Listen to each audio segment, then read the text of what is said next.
October 25, 1944, 0632 hours, Leyte Gulf, Philippines.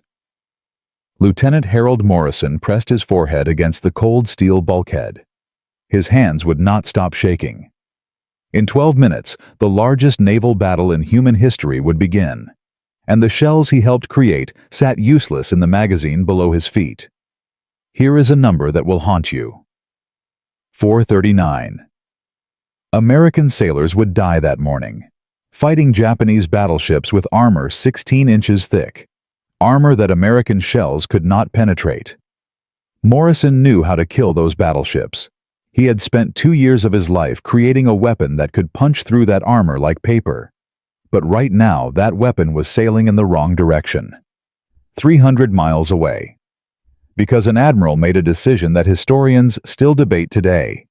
This is the story of the Mark 8 superheavy shell, the bullet that turned Japan's mightiest warships into floating coffins, and the Pittsburgh factory worker who created it while everyone called him insane.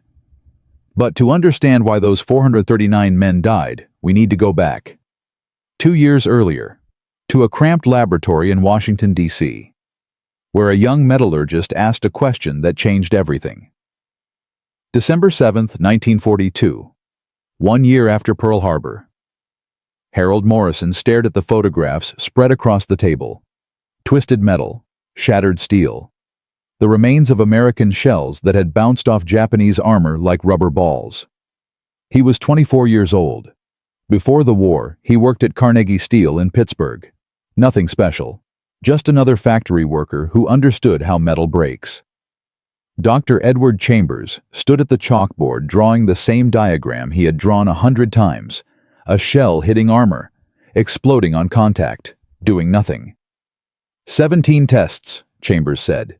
His voice was flat, exhausted. 17 failures. The Navy wants results by March. We have nothing. The room was silent. 6 engineers, 6 brilliant minds, all of them defeated. Morrison picked up one of the photographs. A shell fragment, shattered into 1,000 pieces against Japanese armor. "Sir," he said quietly, "what if we're solving the wrong problem?" Chambers turned. "Explain." "We keep trying to make shells that explode harder, bigger charges, more explosive." Morrison stood up. His heart was pounding. "But that's not the issue. The issue is where they explode." He walked to the chalkboard, drew a simple diagram, a shell hitting armor and detonating outside. All that energy, all that destructive power, it releases here. He tapped the drawing.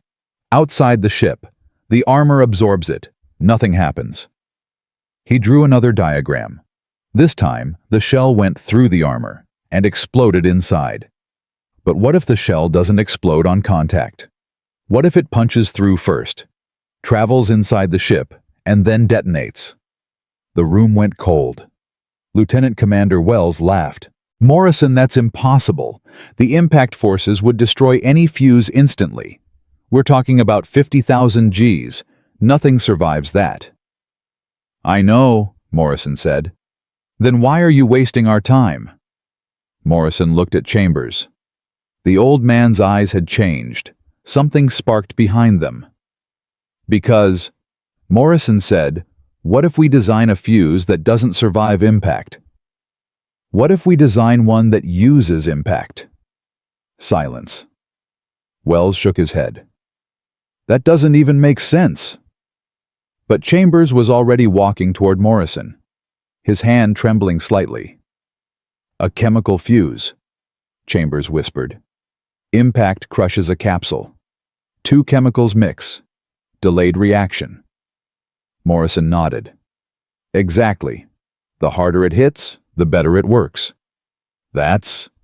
Wells searched for words. "That's insane." "Yes," Chambers said.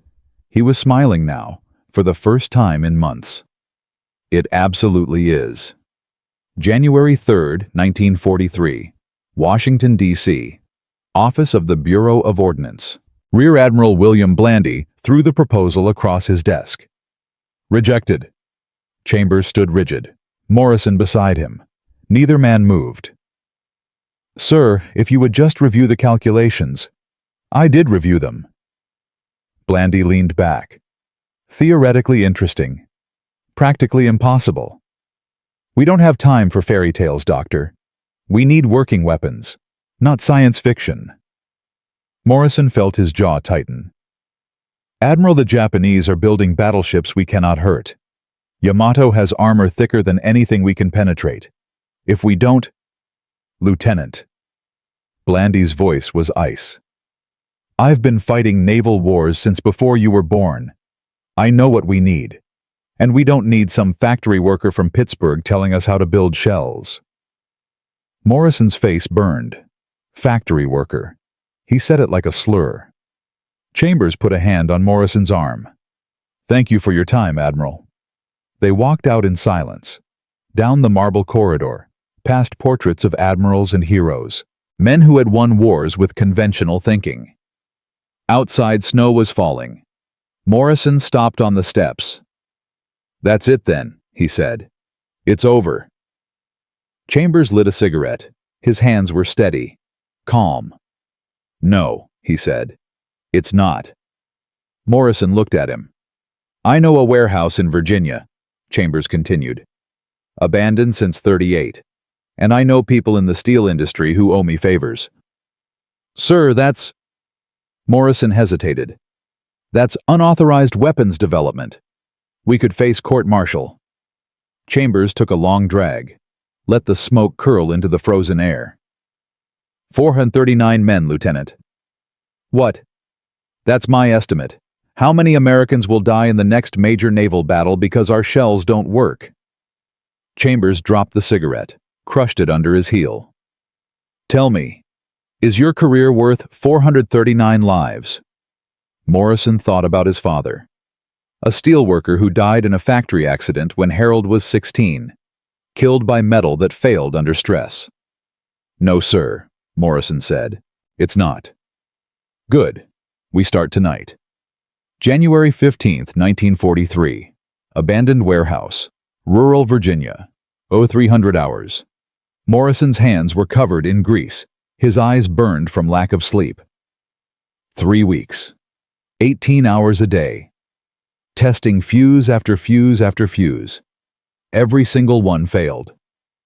He sat on the concrete floor surrounded by shattered prototypes. His design was elegant, beautiful on paper. A glass capsule containing 2 chemicals. Impact breaks the glass. Chemicals mix. Delayed ignition. Simple. Perfect. Impossible. The chemicals kept mixing too fast. Or too slow. Or not at all. Dr. Chambers found him there at dawn, sitting among the wreckage. How many tonight? 12, Morrison said. His voice was hollow. 12 more failures. Chambers sat down beside him. 2 men on a cold concrete floor, surrounded by broken dreams. Maybe Wells was right, Morrison whispered. Maybe I am just a factory worker with crazy ideas. Chambers was quiet for a long moment. You know why I picked you for this team? He finally asked. Morrison shook his head. Because of your hands. My hands. The first day you walked into my lab, I watched you handle a shell casing. The way you touched it. Felt the weight, the balance. Chambers smiled. You handle metal like a musician handles an instrument. You understand it. In a way, these Navy engineers never will. Morrison looked at his grease-stained fingers, calloused from years of factory work. Sir, I don't know if I can do this. Neither do I, Chambers said. But I know you won't stop trying, and that's worth more than certainty. Morrison closed his eyes, thought about his father, about the 439 men who would die, about the Japanese battleships that America could not touch. He stood up. I need different chemicals, he said. Something with a more predictable reaction time. What are you thinking? Morrison walked to the workbench, started sketching. The problem isn't the concept. The problem is the timing. I need exactly 33 milliseconds between impact and ignition. Exactly. Not 32, not 34. He drew furiously, numbers and formulas spilling across the page. "What happens at 33 milliseconds?" Chambers asked.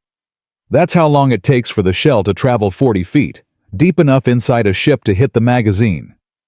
Chambers watched him work. The young man's exhaustion had vanished, replaced by something else.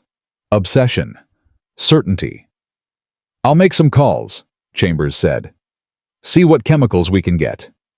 February 12, 1943. Virginia Test Facility. 1400 hours. The first shot missed. Morrison watched through binoculars as the shell sailed past the armor plate and exploded in the hillside beyond. "Adjust elevation 2 degrees, Chambers ordered. The gun crew worked quickly, loading the second prototype. Morrison's mouth was dry. If this failed, they had nothing left. No more steel, no more chemicals, no more time. Fire. The shell hit the armor plate dead center and shattered. Morrison felt his stomach drop. Another failure. Another, "Wait," Chambers said. He was staring at the target. "Wait." Morrison looked again. The armor plate had a hole in it, small, ragged, but unmistakably a hole. "It penetrated," Morrison breathed. "It actually penetrated." "But it didn't detonate," Chambers said. "The fuse failed." They walked to the target in silence, examined the hole. The shell had punched through 8 inches of hardened steel, then shattered on the other side. "We're close," Morrison said. His hands were shaking. "We're so close." "Close isn't good enough. Close doesn't save lives." "I know." Morrison ran his fingers along the edge of the hole, feeling the torn metal. "The shell body is too brittle. It shatters after penetration." "Can you fix it?" Morrison thought about every piece of steel he had ever worked with, every alloy, every heat treatment. "Yes," he said. "I think I can." March 3, 1943. Virginia Test Facility. 0847 hours. Prototype number 47. Morrison stood behind the blast shield, his heart pounding so hard he could feel it in his teeth. This was it. The shell body was new. A high-carbon alloy with a specialized heat treatment, harder than anything they had tested before. Fire. Thunder. The shell hit 16 inches of face-hardened armor, the same thickness as Yamato's belt. It did not shatter. It did not bounce. It punched through. Clean. Perfect. A circular hole 18 inches in diameter. Morrison held his breath, counting. 1 Mississippi. 2 Mississippi. 3. The explosion came from inside the target structure. Fire erupted from every opening. The concrete walls cracked. Steel beams twisted like paper.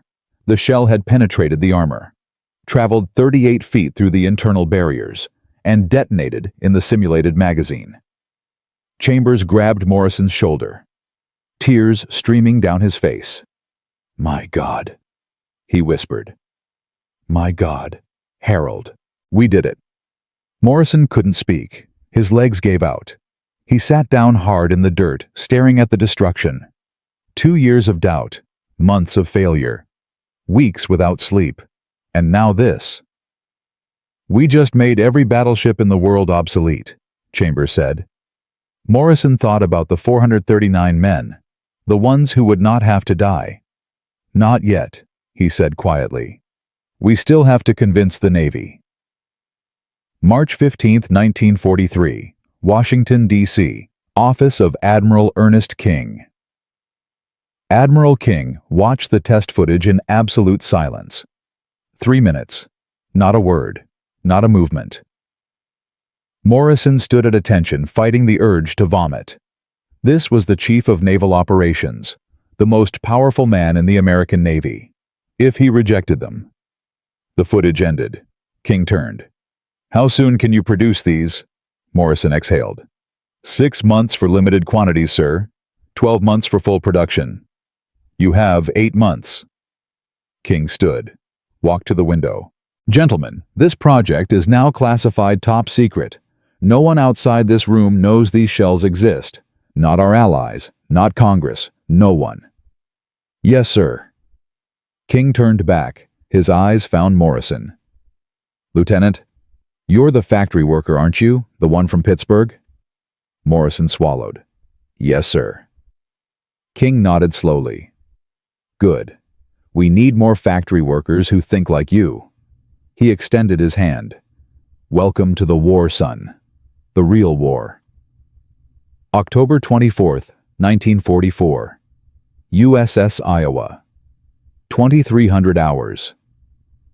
Morrison walked through the magazine one final time, running his hands along the shells, each one stenciled with red paint. AP Special. Capital targets only. 20 months of production. Thousands of shells. Ready to kill Japanese battleships. Tomorrow they would face Yamato. His hands were shaking again, but not from fear, from anticipation. A messenger appeared. Lieutenant Morrison, Captain wants you on the bridge, immediately. Morrison's blood went cold. Something was wrong. He found Captain McCrea staring at a dispatch, his face gray. New orders, McCrea said. We're turning north, pursuing Japanese carriers. What about Kurita's battleships, sir? They're coming through San Bernardino Strait. Yamato is... Admiral Halsey's orders. McCrea's voice was flat. We're not engaging the surface fleet. Morrison felt the deck shift beneath him as Iowa began her turn, away from the battleships, away from Yamato. Sir, the Mark 8 shells. They're designed for exactly this situation. We can... Lieutenant. McCrea's eyes were steel. We follow orders. End of discussion. Morrison stood frozen, watching through the window as the ship turned north. Away from the enemy, she was built to destroy. Somewhere to the south, Japanese battleships were sailing toward a small American force. Escort carriers, destroyers, tiny ships with thin armor and small guns. Ships that could not hurt Yamato. Ships crewed by 439 Americans who would not see another sunrise. Morrison's shells sat in the magazine, silent, useless, sailing in the wrong direction. In Part 2, we will witness the disaster at Samar. The 439 men who died fighting an enemy they could not hurt, and the moment when Morrison's weapon finally found its target. In a way no one expected. The Mark 8 was ready. In Part 1, we met Harold Morrison, a metallurgist from Pittsburgh who created the impossible. A shell that could punch through 16 inches of Japanese armor and explode inside enemy ships. The Navy approved it. Production began. The Mark 8 was ready. But on October 24, 1944, Admiral Halsey made a decision that changed everything. He took every battleship carrying Mark 8 ammunition and sailed north, chasing Japanese carriers, leaving the San Bernardino Strait unguarded. Here is a number that will break your heart. 439. American sailors died the next morning, fighting Japanese battleships they could not hurt, while Morrison's shells sat useless in magazines 300 miles away. But the story does not end there, because sometimes the greatest victories do not happen in the battles we expect. Sometimes they happen in the chaos we never planned for, and sometimes failure teaches us more than success ever could. This is where everything gets worse. October 25th, 1944. 06:45 hours. Battle of Samar. Morrison stood on Iowa's bridge listening to the radio. His hands gripped the railing until his knuckles turned white. The voices were desperate, screaming, dying. Yamato bearing 270 range closing. Johnston is hit. Johnston is hit. Where are the battleships? Where are the battleships? Captain McCrea stood beside him, his face gray as ash. Sir, Morrison said. His voice cracked. We have to go back. We have our orders, Lieutenant. Our orders are wrong. Morrison turned to face him. Those men are dying because we're not there. The Mark 8 shells could end this in minutes. Minutes. McCrea's jaw tightened. You think I don't know that? You think I don't hear those voices? Then do something. I can't. McCrea slammed his fist against the bulkhead. Halsey gave the order. If I disobey, I face court-martial. My career ends. My family loses everything. Morrison stared at him. For a long moment, neither man spoke. How many families are losing everything right now, sir? McCrea closed his eyes. The radio crackled with another death. Hoel is sinking. Repeat, Hoel is sinking. Morrison felt something break inside him. Something that would never fully heal. By 0900 hours it was over. The Japanese had retreated. Not because of American firepower. Because Admiral Kurita lost his nerve. He thought he was facing a much larger force. 439. Americans dead. 3 destroyers sunk. 1 escort carrier destroyed. And the Mark 8 shells never fired a single round at an enemy battleship. October 27, 1944. USS Iowa. Officer's wardroom. Morrison sat alone. A bottle of whiskey in front of him, half empty. Commander Sarah Chen found him there. She was 34 years old. Naval intelligence, one of the few female officers in the Pacific Fleet. She had access to something Morrison did not. Japanese radio intercepts. Lieutenant Morrison. He did not look up. Leave me alone. I can't do that. She sat down across from him, placed a folder on the table. You need to see this. I don't need to see anything. I need those 439 men to be alive. Can your folder do that? Chen opened it anyway. Spread photographs and translated documents across the table. These are intercepts from Japanese Naval Command. After Samar. Morrison finally looked. His eyes red. Exhausted. They're terrified, Chen said. Not of our carriers, not of our torpedoes, of our guns. She pointed to a passage. Survivors from Kurita's fleet reported that American shell performance exceeded all estimates. Several hits on the heavy cruiser Kumano displayed penetration characteristics inconsistent with known American ammunition. Morrison's hand stopped halfway to the whiskey bottle. Kumano, he whispered. We fired at her during the pursuit, after Samar. I know. Your gunnery officer loaded Mark 8 for capital ship engagement when Kumano was identified. Morrison grabbed the document, reading frantically. 1 hit went completely through her citadel. The shell entered port side, passed through 3 bulkheads, and exited starboard before detonating. It broke her keel, Chen said. 1 shell. 1 hit. The Japanese have no idea how we did it. Morrison looked up. Something had changed in his eyes. The despair was still there, but now there was something else. Purpose. They don't understand, he said slowly. No, and they're scared. Chen leaned forward. But here's the problem. Washington doesn't understand either. Rear Admiral Chandler is pushing to cut Mark 8 production by 40%. He thinks battleship warfare is obsolete. That's insane. Samar proved that aircraft can sink battleships. That's what Chandler sees. Chen gathered the documents. If you want to save your program, you need to prove him wrong. Publicly, in front of people who matter. How? Admiral Raymond Spruance is taking command of 5th Fleet in January. He's not like the others. He listens. She stood. I can get you a meeting, but you'll need more than words. You'll need a demonstration. Morrison thought about the 439 men, about Kumano's broken keel, about the shells sitting unused in magazines across the Pacific. Get me the meeting, he said. November 15, 1944, Pearl Harbor, office of Rear Admiral Theodore Chandler. Morrison had never felt so small. Chandler's office was enormous, covered with photographs of battleships, models of vessels he had commanded, medals from 3 decades of service. The admiral was 58 years old, gray hair, cold eyes. He had been fighting naval wars since before Morrison was born. Lieutenant Morrison, Chandler did not offer a seat. I've reviewed your request for expanded Mark 8 training. My answer is no. Morrison kept his voice steady. "May I ask why, sir?" "Because battleship warfare is over." Chandler slapped a folder onto his desk. Leyte Gulf proved it.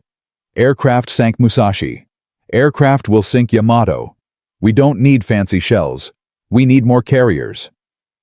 Sir, aircraft couldn't have stopped Kurita at Samar.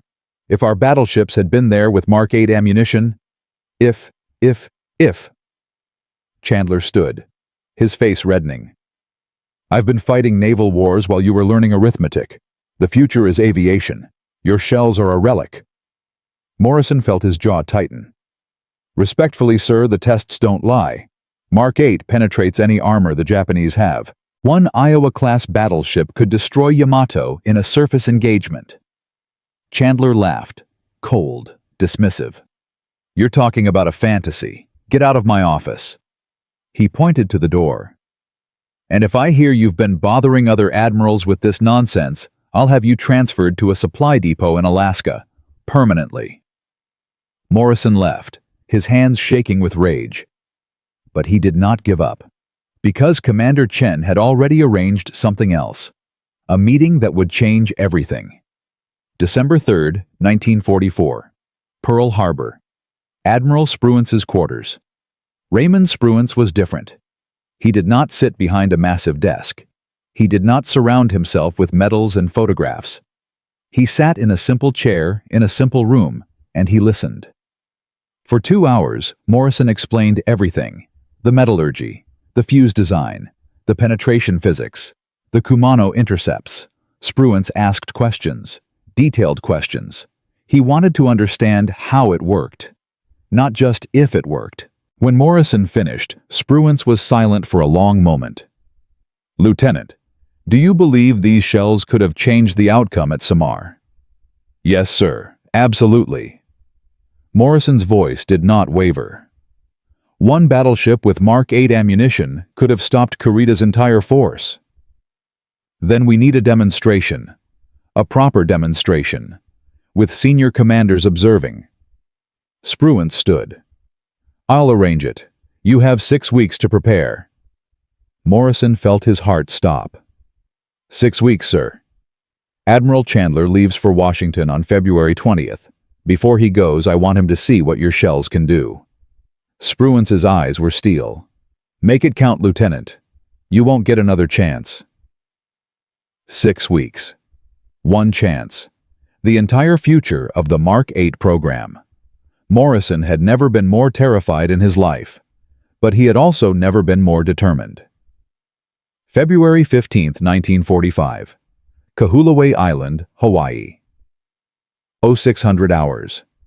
The morning was cold. Gray clouds hung low over the Pacific. A storm was coming. Morrison stood at the test range watching the Navy construction crews make final preparations. They had built a target area using captured Japanese armor plates, 16 inches thick, identical to Yamato's belt armor. Behind the plates, they had constructed a mock citadel. Steel bulkheads, simulated magazine, a replica of a battleship's most vulnerable spaces. 16 senior officers sat in an observation bunker half a mile away. Admiral Chandler was among them, his arms crossed, his expression making clear he expected to watch Morrison fail. Commander Chen approached. "How are you feeling?" "Like I'm about to vomit." "Good. That means you care." She handed him a pair of binoculars. "USS Iowa is in position. Forward turret loaded with 3 Mark 8 shells." Morrison raised the binoculars, found the battleship on the horizon, 12 miles away. Her guns elevated, waiting. "The first shot targets the armor plate," Chen said. "Second shot hits the citadel. Third tests against the flooded compartment for underwater detonation effects." Morrison nodded. His mouth was dry. His hands would not stop shaking. Admiral Spruance stepped forward, his voice carried across the range. "Commence firing." The radio crackled, a pause that felt like hours. Then thunder. Iowa's forward turret erupted, flame and smoke. The 16-inch gun fired its first Mark 8 shell. Morrison counted. 1, 2, 3. The armor plate vanished. Not shattered, not cracked. It simply ceased to exist where the shell had struck. A perfect circular hole, 18 inches in diameter, punched clean through. Behind the plate, a concrete wall showed the exit wound. The shell had continued through, then detonated. The explosion was massive. Fire erupted from inside the target structure. Debris flew 200 feet into the air.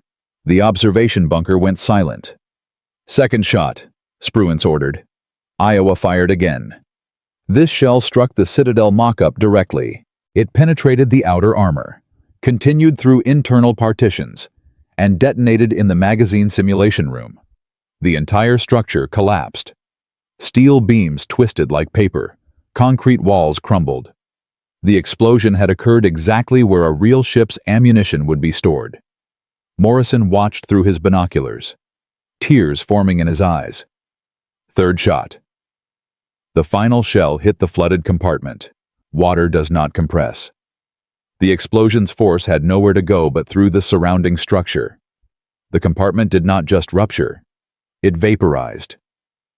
A geyser of water and steel fragments shot 200 feet into the air. Silence. Complete silence. Then Admiral Chandler's voice.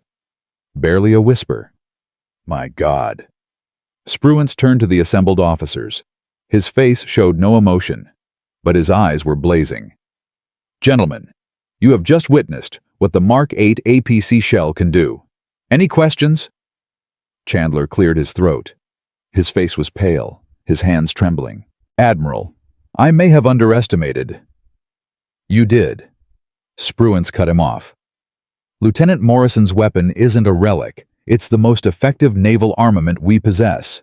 Beginning immediately, every capital ship commander will receive training on its proper deployment."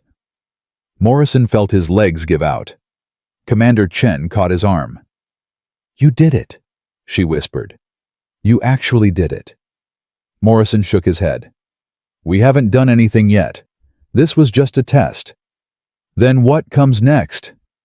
Morrison looked at the destruction, the shattered armor, the collapsed citadel, the vaporized compartment. "Now we have to prove it works in combat." March 1945. Pacific Fleet. Deployment phase. The Navy designated Morrison as Chief Training Officer for Mark 8 deployment. His job was simple. Travel to every battleship in the Pacific. Teach every gunnery crew how to use the new shells. It was not simple at all. USS Wisconsin. March 3rd. "These shells are different," Morrison told the assembled gunnery officers. "Standard armor-piercing rounds detonate on impact. Mark 8 detonates inside the target, 33 milliseconds after penetration." A lieutenant raised his hand. "Sir, we've been firing AP rounds for 3 years. Why change now?" "Because AP rounds don't work against Japanese battleships. You saw what happened at Samar." "Samar was a command failure, sir, not an equipment failure." Morrison felt his patience snap.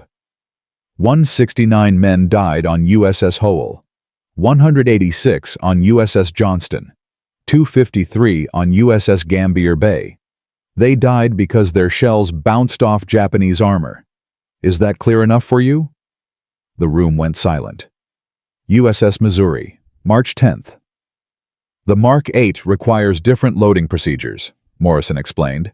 "The fuse is chemical, not mechanical. Rough handling can damage the glass capsule inside." Chief Gunner's Mate Patterson crossed his arms. "My boys have been loading shells since '42. We don't need some factory worker telling us how to do our jobs." Morrison stepped forward, close enough to smell Patterson's cigarette breath. "Chief, I've watched 439 men die because the Navy didn't listen to factory workers. I'm not asking your permission. I'm giving you an order. Learn the new procedures, or I'll find someone who will." Patterson's eyes narrowed. For a moment, Morrison thought he might swing. Then the chief nodded. Once, sharp. "All right, Lieutenant. Show us what you got." USS New Jersey, March 15th. Captain Carl Holden was different. He listened. He asked questions. He understood. Lieutenant Morrison, I've read the Kahulawi test reports. Impressive results. Thank you, sir. But I have to ask. Holden leaned forward. What happens when the Japanese figure out what we've got? They're not stupid. They'll adapt. Morrison hesitated. He had been asking himself the same question for weeks. Sir, Japanese armor is already at maximum thickness. They can't add more without compromising speed and stability. The only countermeasure would be internal bulkheads. That would require months of shipyard work. And if they have months? Morrison did not answer, because he did not know. April 1st, 1945, Pacific Fleet Intelligence Report. Commander Chen found Morrison in the officers' mess. Her face was white. We have a problem. She handed him a decoded message. Japanese naval intelligence had learned about America's new ammunition. They did not know the details, but they knew it existed. A captured pilot, Chen explained. Shot down over the Philippines in January. He mentioned special shells during interrogation. Morrison's blood went cold. How much do they know? Not the mechanism, but they know something has changed. Chen sat down. Her hands were shaking. There's more. Japanese Naval Command has issued emergency directives to their remaining fleet. 17 different countermeasures in 6 weeks. What kind of countermeasures? We don't know yet, but they're scared, Harold. Really scared. She looked at him. And scared enemies are dangerous enemies. April 6, 1945. Japanese naval base Tokuyama. 3,000 miles away, the battleship Yamato prepared for her final voyage. Operation Tengo, a suicide mission. Yamato would sail to Okinawa with only enough fuel for a one-way trip. Beach herself. Fight as an unsinkable gun platform until destroyed. 778 sailors. Most of them knew they would never return. But there was something else. Something the Americans did not know. In Yamato's engineering spaces, Japanese crews were installing new internal armor plates, emergency modifications, ordered by Admiral Toyota himself on March 28th. The modifications were scheduled to be complete by April 15th. Yamato sailed on April 6th, 9 days early. 9 days before the countermeasures could save her. Morrison received the intelligence report at 0300 hours on April 7th. Yamato had sortied. She was heading for Okinawa with her escort fleet. This was it, the moment he had been waiting for. USS Missouri and USS New Jersey were detached from carrier escort duty, racing south at flank speed, their magazines loaded with Mark 8 shells. If the airstrike failed to sink Yamato, the battleships would finish her. Morrison stood on Missouri's bridge, watching the sun rise over the Pacific. "Lieutenant," Captain Holden said, "your shells are about to face their ultimate test." Morrison nodded. His hands were steady now, for the first time in months. "I know, sir." "Are you ready?" Morrison thought about the 439 men at Samar, about Dr. Chambers, about every failure, every rejection, every sleepless night. "Yes, sir," he said. "I've been ready for 2 years." But what Morrison did not know was that the Japanese had one final surprise, something that would change everything. In Part 3, we will witness the death of Yamato, the secret countermeasures that almost saved her, and the moment when Morrison's shells finally found their target. Not in the battle anyone expected, but in 30 seconds of absolute devastation. The Mark 8 was about to prove itself, and the Japanese Navy would never recover. In Part 1, Harold Morrison created the impossible, a shell that could punch through 16 inches of Japanese armor and explode inside enemy ships. In Part 2, he fought the Navy bureaucracy. 1. Proved his weapon worked at Kahulawe, trained every gunnery crew in the Pacific Fleet. But then, Japanese intelligence discovered America's secret. 17 emergency countermeasures in 6 weeks. The enemy was adapting. Here is a number that should terrify you. On April 6, 1945, the battleship Yamato sailed for Okinawa with 2,778 men aboard. Japanese engineers were 9 days away from completing armor modifications that could have neutralized the Mark VIII's advantage. 9 days. Yamato sailed 9 days too early, and now this is no longer a test. This is no longer a demonstration. This is war, real war, where men die in seconds and ships vanish in flames. The Mark VIII was about to face its ultimate trial, and the Japanese Navy was about to learn what fear truly means. March 28, 1945. Tokyo. Imperial Japanese Navy Headquarters. Admiral Suemu Toyoda stared at the intelligence reports spread across his desk. His hands trembled, not from age, from fear. The Americans have developed a new armor-piercing shell, his intelligence chief reported.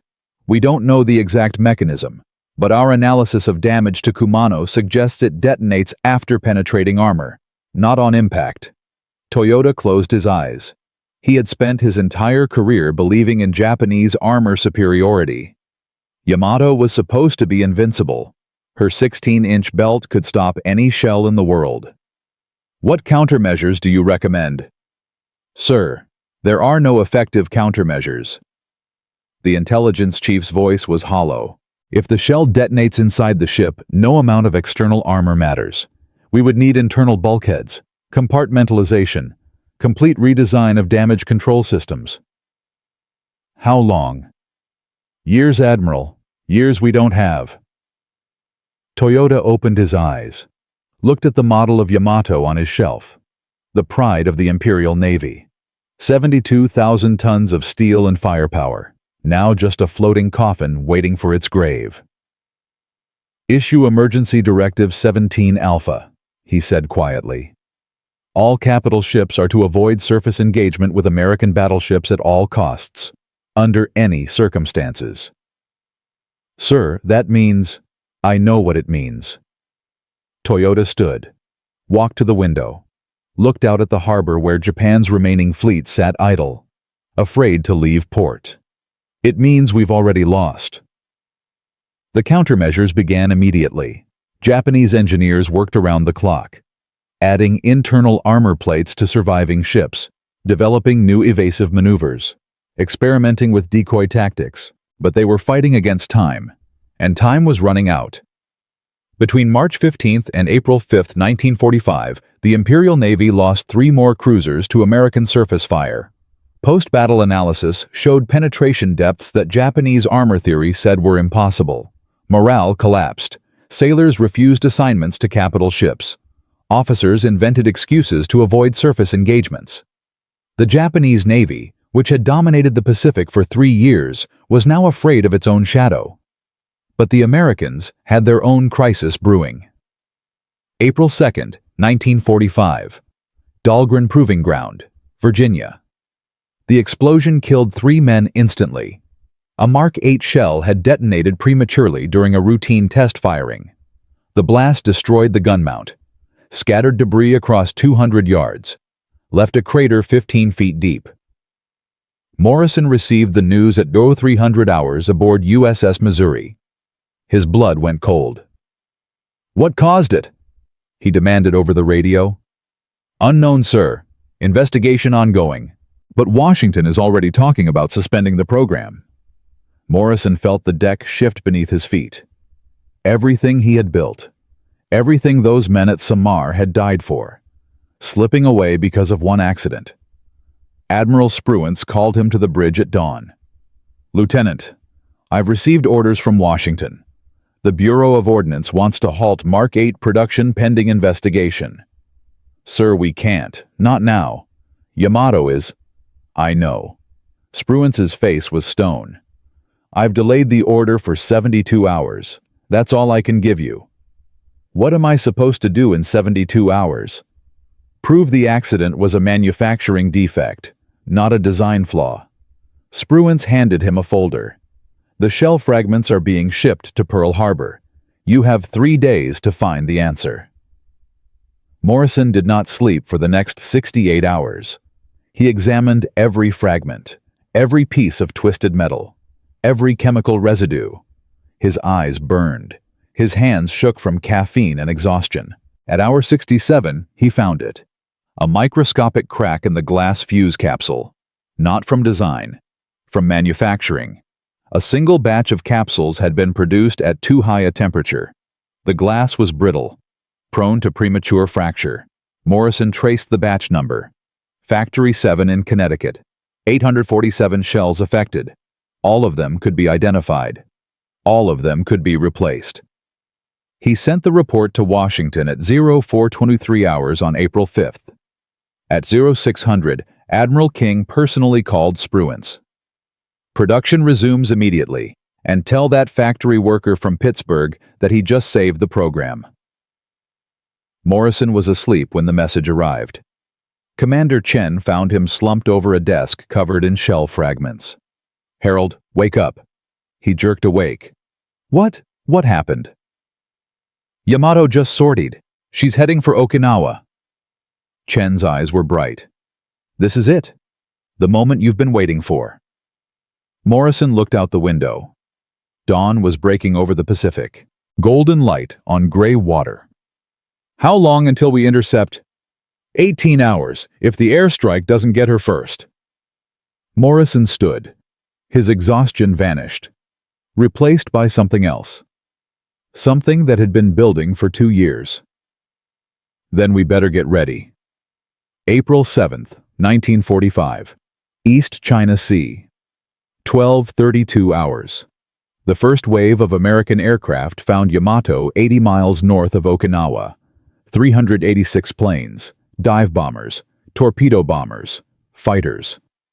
They swarmed the massive battleship like hornets attacking a bear. Yamato's anti-aircraft guns filled the sky with steel. Her main turrets fired Sanshikadan shells. Airburst rounds designed to shred aircraft with thousands of incendiary fragments. American pilots died. But more kept coming. The first torpedo hit at 12:41, portside, amidships. The explosion tore a hole in Yamato's hull 20 feet wide. But her armor held. Damage control teams rushed to contain flooding. Pumps roared to life. A second torpedo struck at 12:45, then a third, a fourth. Yamato began listing to port. 5 degrees, then 7, then 10. Captain Kosaku Aruga ordered counterflooding, sacrificing compartments on the starboard side to keep the ship level. Hundreds of sailors drowned in sealed compartments, deliberately killed to save the ship. By 1300, Yamato had absorbed 8 torpedo hits. She was wounded, bleeding, slowing, but still fighting. Morrison stood on Missouri's bridge listening to radio reports, his knuckles white on the railing. "Sir," the radar operator called. "Yamato's speed has dropped to 12 knots. She's turning north, trying to escape." Captain Holden turned to Morrison. "How far?" 43 miles, sir. Gun range in 90 minutes. Holden hesitated. His orders were to engage only if the airstrike failed. The aircraft were supposed to be enough. But Morrison saw something else. The reports were clear. Yamato was hurt, but not dying. She could still reach Okinawa, still beach herself, still kill thousands of Americans with her 18-inch guns. "Captain," Morrison said, "request permission to load Mark 8 in all turrets." Holden studied the tactical display, then nodded. "Do it." Morrison ran to the magazine. Within minutes, Mark 8 shells were rising through the hoists. 9 guns, 27 tons of armor-piercing devastation, ready to kill a battleship, but they never got the chance. At 14:23, Yamato's magazines exploded. The blast was visible from 200 miles away. A mushroom cloud rose 20,000 feet into the sky. The largest battleship ever built broke in half and sank in less than 10 minutes. 498 sailors died. Only 280 survived. Morrison watched the distant explosion through binoculars. A ball of fire on the horizon. Then nothing. "She's gone," Captain Holden said quietly. Aircraft got her. Morrison lowered the binoculars. He should have felt relief, victory. The enemy's mightiest ship was destroyed. Instead, he felt empty. The Mark 8 had not killed Yamato. Aircraft had. Torpedoes and bombs. The weapon he had spent 2 years creating never got its chance, or so he thought. "Sir!" The radio operator's voice was urgent. "New Jersey reports contact with enemy cruiser, light cruiser Yahagi, separated from Yamato's escort during the air attack." Morrison's heart stopped. "Where?" "Bearing 270, range 22,000 yards. She's damaged, making 8 knots." Captain Holden looked at Morrison. A long moment passed between them. "New Jersey is closer," Holden said. "She'll engage first." Morrison grabbed the radio. "New Jersey, this is Missouri. What ammunition are you loading?" Captain Carl Holden's voice crackled back.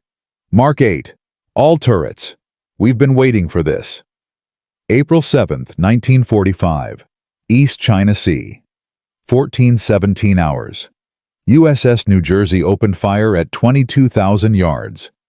9 16-inch guns, 3 turrets, all loaded with Mark 8 superheavy shells. The first salvo roared across the gray Pacific. 9 shells arcing through the sky at 2,500 feet per second. Morrison watched through binoculars from Missouri's bridge, counting, waiting. 3 shells missed wide. 4 hit the water short, spray erupting in white columns. But 2 found their target. The shells struck Yahagi's port side almost simultaneously. They did not explode on impact. They did not shatter against armor. They punched through. Clean. Perfect. Like needles through paper. Through 4 inches of armor. Through crew quarters. Through the engine room. Through the opposite hull. And then they detonated. Inside the magazine. Yahagi did not sink. She disappeared. The internal explosion was so violent that her hull split into 3 pieces. The bow section flipped completely over. The stern rose vertically before sliding beneath the waves. The center simply vaporized. 127 feet of warship, gone in 30 seconds. Morrison's hands trembled. Not from fear, from awe. 2 shells. 2 hits. 30 seconds. Complete annihilation. New Jersey's crew stood in stunned silence. They had fired thousands of rounds in 3 years of war. They had never seen anything like this. "My God," Captain Holden whispered on the radio. "My God, Harold. Your shells." Morrison could not speak. His throat was closed, his eyes burning with tears. 2 years. Thousands of hours. 439 men dead at Samar. And now this. "New Jersey, Missouri." Morrison's voice cracked. "Confirmed target destruction." "Confirmed. Target destroyed. Yahagi is... She's just gone. There's nothing left." Nothing left. Morrison sat down. His legs would not hold him anymore. Dr. Chambers was dead. He had never seen this moment. Never known that his impossible idea had become the most devastating naval weapon in history. But somewhere Morrison hoped the old man was smiling. The news of Yahagi's destruction reached Pearl Harbor within hours. Admiral Spruance read the after-action report 3 times, making sure he understood correctly. 2 shells, 30 seconds, complete annihilation. Within 48 hours, every battleship commander in the Pacific received updated tactical orders. Mark 8 ammunition was to be used against any armored target. Not just capital ships. The shells were too effective to hold in reserve. Japanese naval intelligence intercepted fragments of American communications about the engagement. They could not understand what had happened to Yahagi. Their reports described some kind of superweapon that causes instantaneous destruction. Morale in the Imperial Navy, already shattered by Yamato's loss, collapsed entirely. Surviving ships refused to leave port. Commanders invented excuses to avoid any engagement. Surface warfare in the Pacific effectively ended on April 7, 1945. The numbers told the story. Before the Mark 8 deployment, American battleships averaged 2.3 hits to disable a Japanese cruiser. After April 7th, the average dropped to 1.1 hits. Japanese surface losses increased 340% in the final months of the war, not because more ships were engaged, but because every engagement ended faster, more decisively. Total American casualties in surface battles dropped from 847 in the 6 months before Mark 8 to 112 in the 6 months after.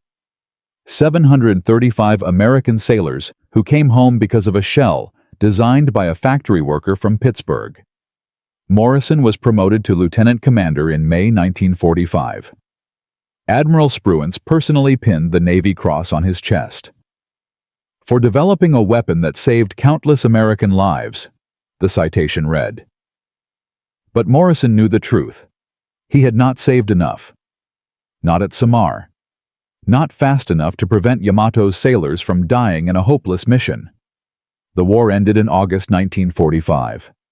Japan surrendered. The Pacific fell silent. And Harold Morrison went home to Pittsburgh. But this story has one more chapter. A chapter about what happened after the guns went quiet. About the legacy of a weapon that changed naval warfare forever. About the Japanese engineers who examined captured Mark 8 shells and wept when they understood what they were seeing. And about a secret that the Navy kept hidden for 50 years. A secret about Yamato. About the countermeasures that were 9 days from completion. About what would have happened if the Japanese had just waited a little longer. The answer, when it finally came, would change everything we thought we knew about the final days of the Pacific War. In Part 4, we will discover the truth. The documents that remained classified until 2003. The engineers who could have saved Yamato. And the question that haunted Harold Morrison until his final breath.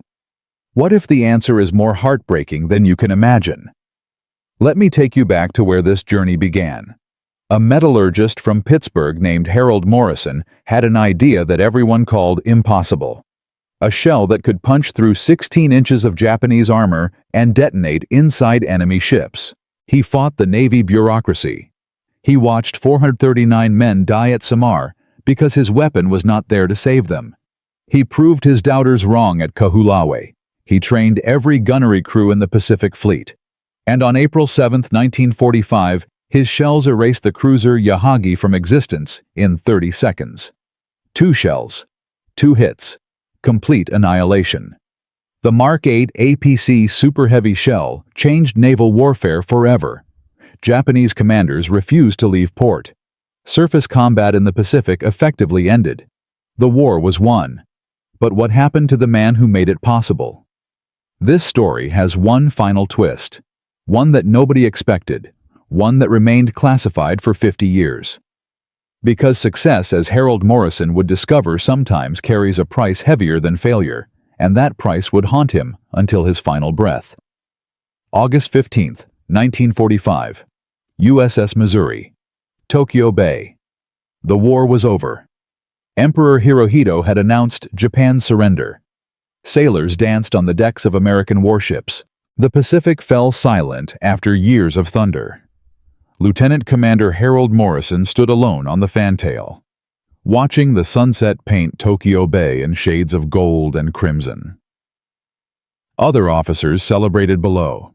Champagne, laughter, tears of relief. Morrison could not join them. He was thinking about Samar, about the 439 men who died fighting ships they could not hurt, about the Mark 8 shells that sat unused in magazines while destroyers charged to their deaths. "We were too late," he wrote in his journal that night. "The shells worked. But we were too late for the men who needed them most." The Navy offered him everything: a permanent commission, a path to admiral, a career that could span decades.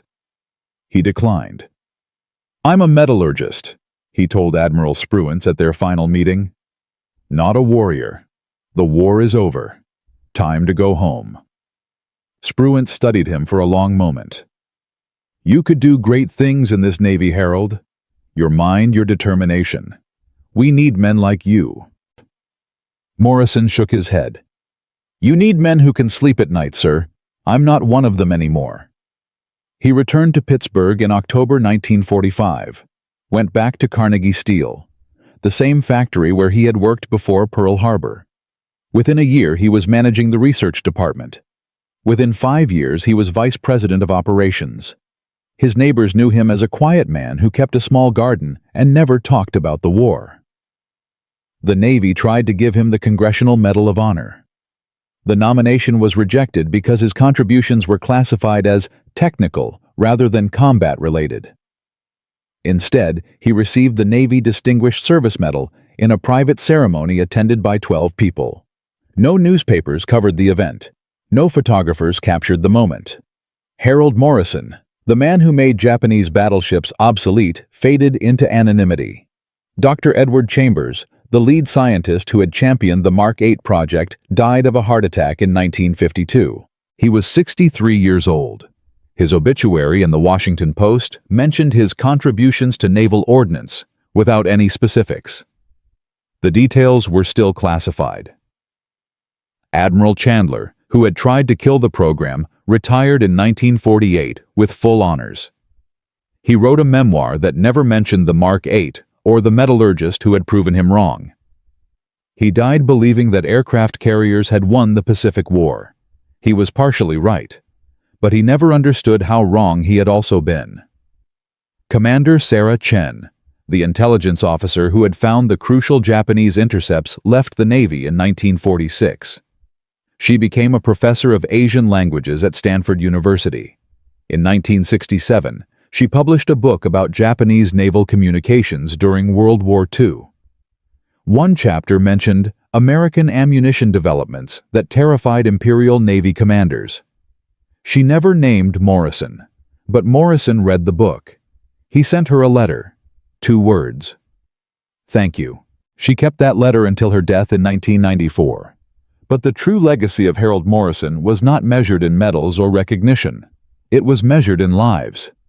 The Mark 8 shell remained in service for 46 years. When the Iowa-class battleships were recommissioned during the Korean War, Mark 8 ammunition was loaded into their magazines.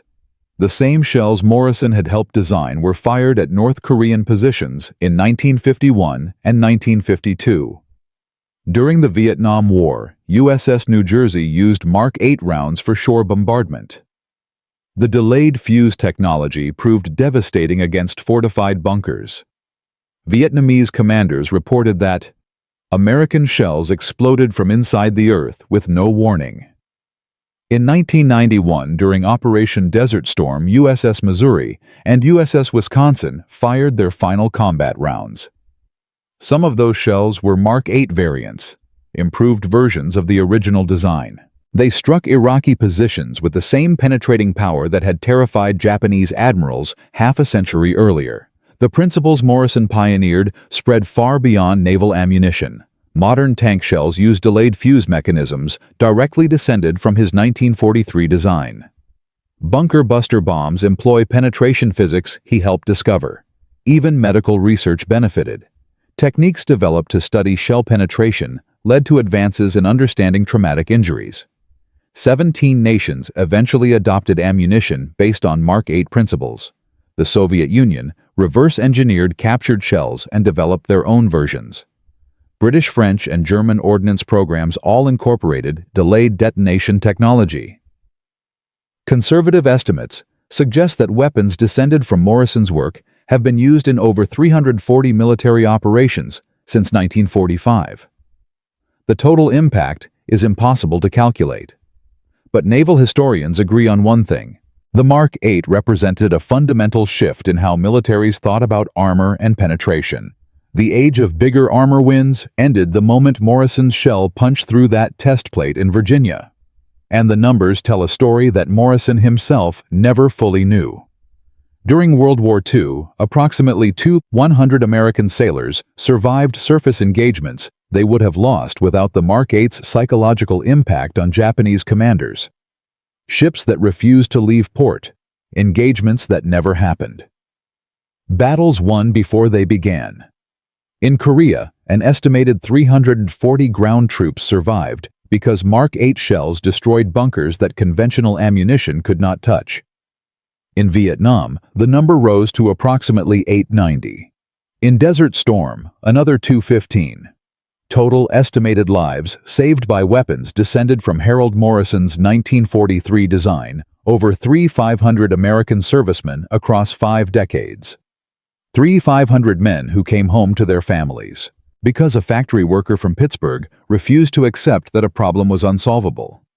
But the lesson of the Mark 8 is not just about technology. Think about what Morrison faced. He was a civilian, a factory worker with a college degree. He had no military experience, no political connections, no authority to demand anything from anyone. His idea was dismissed as impossible by experts who had spent decades studying naval warfare. And yet, he persisted. He found allies where others saw obstacles. He turned rejection into motivation. He understood that being right is not enough.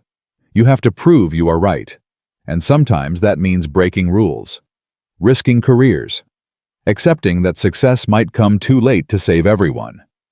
History is full of similar stories. In 1940, a British engineer named Barnes Wallis proposed a bouncing bomb that could skip across water and destroy German dams. Military leaders called it insane. Wallis built it anyway. Operation Chastise became one of the most famous raids of the war. In 1942, a Navy pilot named John Thack developed a new fighter formation to counter superior Japanese aircraft. His commanders were skeptical. Thack proved it worked at the Battle of Midway. The Thack weave saved hundreds of American pilots. In 1944, an Army doctor named Charles Drew pioneered blood plasma preservation techniques that military authorities initially rejected as too complicated. His methods eventually saved tens of thousands of wounded soldiers. The pattern repeats throughout military history. Innovation comes from unexpected places. The people closest to problems often see solutions that experts miss. And the greatest obstacle to progress is usually not technical difficulty. It is institutional resistance. Morrison understood this instinctively. The Navy didn't need a better shell, he once told an interviewer decades later. They needed permission to believe a better shell was possible. My job was giving them that permission. Today, military organizations around the world study what they call disruptive innovation. They create programs to identify unconventional ideas. They reward officers who challenge assumptions. The lessons Morrison learned in 1943 are now taught at war colleges from West Point to Sandhurst. But there is one detail that most histories leave out.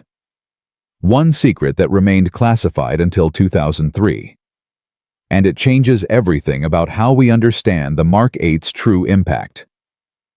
In 1946, American occupation forces in Japan gained access to Imperial Navy archives. Among the captured documents was a folder labeled Threat Assessment, American Super Ammunition. Inside were detailed Japanese analyses of the Mark 8 shell. What the documents revealed was stunning. Japanese engineers had actually figured out how the shell worked. By early 1945, they understood the delayed fuse mechanism. They understood the specialized steel alloy. They knew exactly why their armor was useless against it. But here is the crucial part. The documents contained something else. A Japanese plan to counter the Mark 8. A proposal to add internal armor layers to Yamato and other surviving battleships. A redesign that, according to Japanese calculations, would have restored meaningful protection against the American shells. The plan was approved by Admiral Toyota on March 28, 1945. Implementation was scheduled to begin on April 15th. Yamato sailed on her suicide mission on April 6th. 9 days before the modifications could begin. If Operation Ten-Go had been delayed by just 2 weeks, Yamato might have received upgrades that could have partially neutralized the Mark 8's advantage. The mathematics were clear in Japanese engineering reports. The modified armor would have reduced penetration depth by approximately 40%. 40%. Enough to potentially save vital machinery spaces. Enough to give Yamato a fighting chance in a surface engagement. The timing of Yamato's final mission was not determined by American actions. It was determined by Japanese desperation to support troops on Okinawa. A decision made without knowledge that salvation was only days away. Morrison never learned about these documents. They were not declassified until 2003, 8 years after his death. But the revelation answers a question that haunted him for 50 years. What if we had faced Yamato in a surface battle? The answer buried in Japanese archives was this. If they had met even a month later, the outcome might have been very different. The Mark VIII arrived at precisely the right moment in history. A few weeks earlier, and production would not have been sufficient. A few weeks later, and Japanese countermeasures might have blunted its impact. Morrison's weapon did not just work. It worked at the exact moment it needed to work. The convergence of engineering timing and circumstance that made the Mark VIII decisive was so narrow that it almost seems like fate. Harold Morrison died on September 12, 1995. He was 87 years old. His obituary in the Pittsburgh Post-Gazette described him as a retired steel executive and World War II veteran. It mentioned his Navy Distinguished Service Medal. It said nothing about shells or battleships or the secrets he carried for half a century. At his funeral, a former Navy captain spoke briefly. He was one of the few surviving officers who knew the full story. Harold never wanted recognition, the captain said. He wanted results. He got them. And because of what he did, sailors came home who otherwise wouldn't have. That's the only monument he ever needed. Morrison was buried in a small cemetery outside Pittsburgh. His gravestone lists his name, his dates, and a simple inscription he had chosen himself. He tried to make things better. No mention of shells. No mention of battleships. No mention of the weapon that changed naval warfare forever. Just 7 words that captured everything about the man. So let me ask you something. Right now, somewhere in the world, there is another Harold Morrison. Someone with an idea that experts call impossible. Someone fighting institutional resistance. Someone who sees a solution that nobody else believes in. Maybe it is a scientist working on clean energy. Maybe it is an engineer designing safer vehicles. Maybe it is a doctor developing new treatments. Maybe it is a student with a thesis that professors dismiss. Maybe it is you. The lesson of the Mark VIII is not just about shells and ships.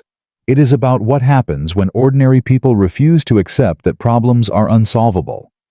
When they persist despite ridicule. When they find ways to prove what they know to be true. From a metallurgist in Pittsburgh with an idea everyone called insane to a weapon that made the world's mightiest battleships helpless in 30 seconds. Harold Morrison proved that innovation does not require genius. It requires courage. The courage to be wrong, the courage to be laughed at, the courage to keep working when everyone tells you to stop. And because of that courage, the Mark VIII shell served for 46 years across 3 wars on 4 continents. It influenced weapons development in 17 nations. It saved over 3,500 lives that can never be counted. That is the power of refusing to give up. If this story moved you, share it. Not for views or likes, but because somewhere out there, someone needs to hear that their crazy idea might just change the world.